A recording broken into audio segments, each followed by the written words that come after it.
সুপ্রিয় দর্শক, আসসালামু আলাইকুম।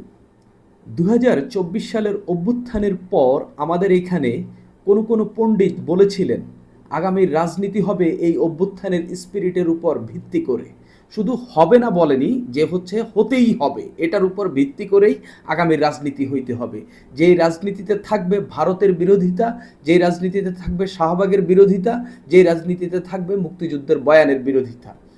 এই যখন এই ফর্মুলা নিয়ে নতুন কইরা একটা দল গঠিত হইল, যেটার নাম এনসিপি, যারা আবার অভ্যুত্থানের শেখ হাসিনার পতনের আন্দোলনের সম্মুখ সারির শক্তি, সেই নেতারা যখন হচ্ছে এই রাজনৈতিক দলটি গঠন করলো, এক বছর শেষে এসে, এক বছর তো অভ্যুত্থানের শেষ হয়েছে, রাজনৈতিক দলটির এক বছর হয়নি, এই দলটি এক বছর শেষ না হতেই প্রায় তাদের নিঃশেষ হওয়ার মতো অবস্থা।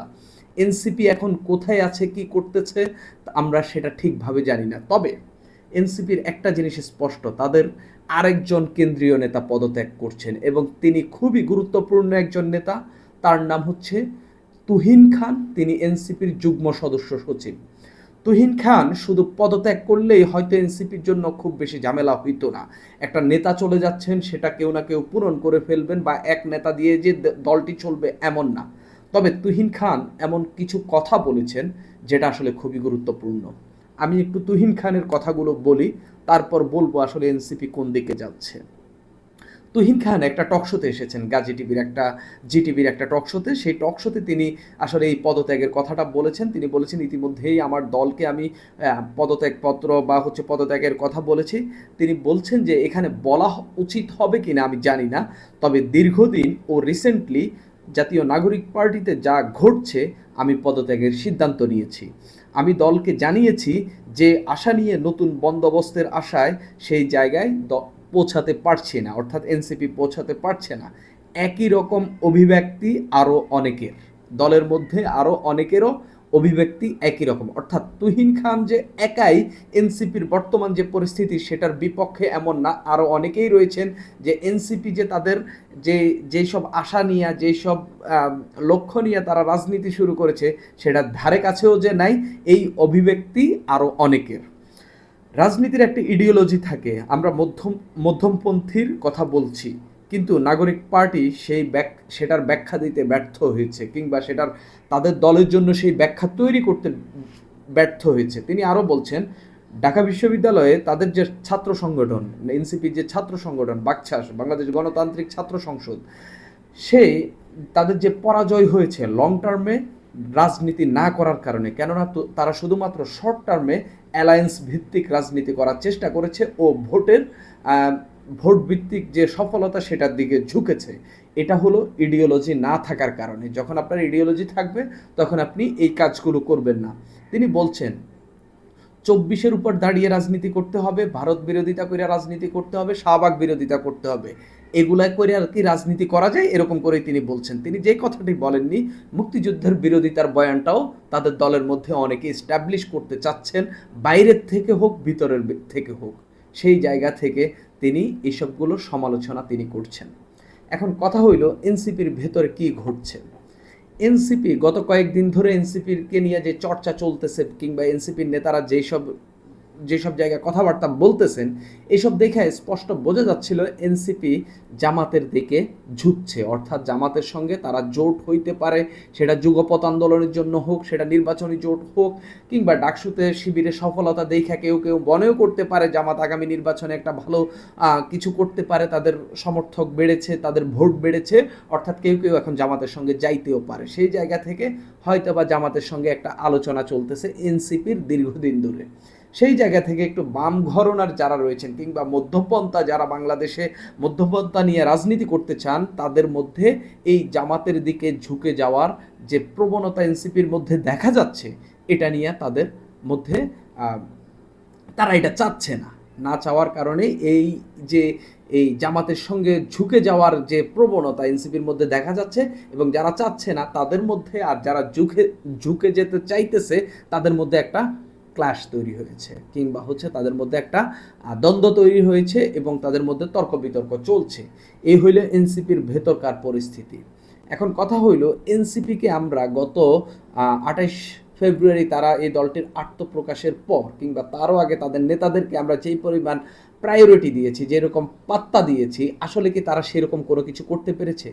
শেখ হাসিনার পতনের আন্দোলনের নেতৃত্ব ছাড়া তারা কি আর কোনো কিছু করতে পেরেছে? পারেনি। কিন্তু তাদের মিডিয়াতে হাইপ ছিল, তাদেরকে নিয়ে আলোচনা হয়েছে, তারা কেউ কিছু বললে সেটা নিয়ে মানুষ সমালোচনা করেছে, কথা বলেছে, কিংবা কেউ কেউ সেটা গ্রহণ করেছে, কেউ কেউ সেটার অপোজ করেছে, এরকম ঘটনা চলেছে।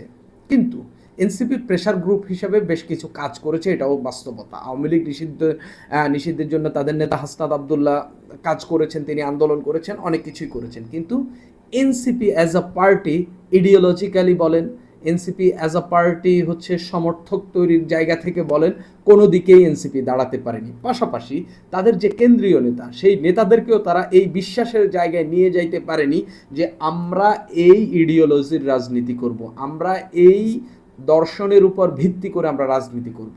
তারা এটা তুলে ধরতে পারেনি। সেই জায়গা থেকে এতদিনে যখন এই দলটির এখন পর্যন্ত একটা ইডিওলজি, একটা তারা কিসের ভিত্তিতে রাজনীতি করবে সেটা যেহেতু তারা দাঁড়া করাইতে পারেনি, সেই দলটিকে নিয়ে শুধু মানুষের ভেতরে না, তাদের ভেতরের নেতারাও তাদেরকে অবিশ্বাস করা শুরু করেছে, কিংবা দলের লক্ষ্য নিয়ে অবিশ্বাস করা শুরু করে দিয়েছে।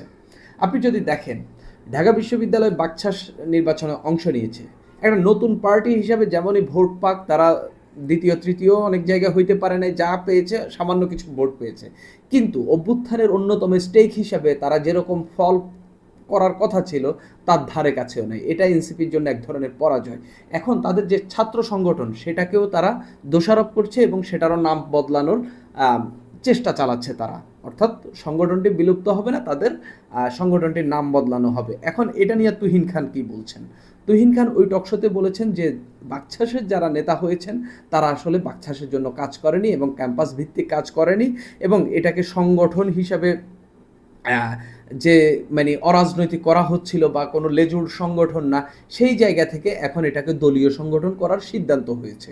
অর্থাৎ বাকছাস নিয়েও বা হচ্ছে গণতান্ত্রিক ছাত্র সংসদ নিয়েও এনসিপিতে একটা বোঝাপড়া তৈরি হয়েছে। এই যে এনসিপি তৈরি হওয়ার পর, কিংবা যখন হাসনাত আবদুল্লাহ বা নাহিদ ইসলামরা নির্বাচন করবেন বলা হচ্ছিল, তখন অনেকেই বলেছিলেন তারা মেম্বার ইলেকশনেও পাশ করবেন না, তারা হচ্ছে জামানতও পাবে না।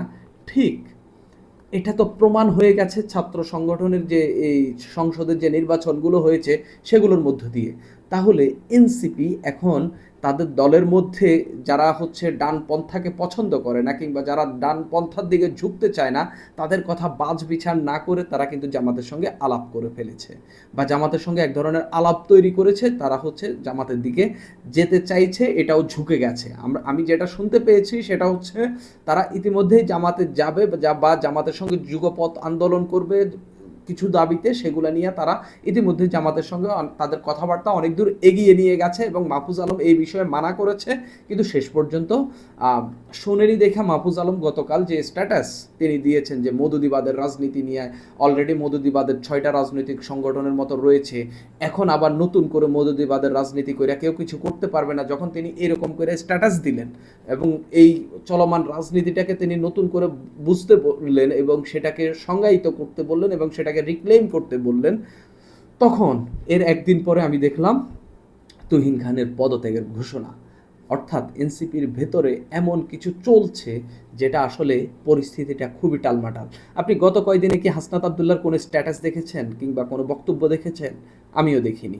গত কয়েকদিনে সার্জিস আলমকে আমি সেরকম উত্তপ্ত, আগে যেরকম চোখ গরম করে নাক গরম করে অমুকের বিরুদ্ধে কথা বলতো, সম্ভব হয়েছে? সম্ভব হয়নি।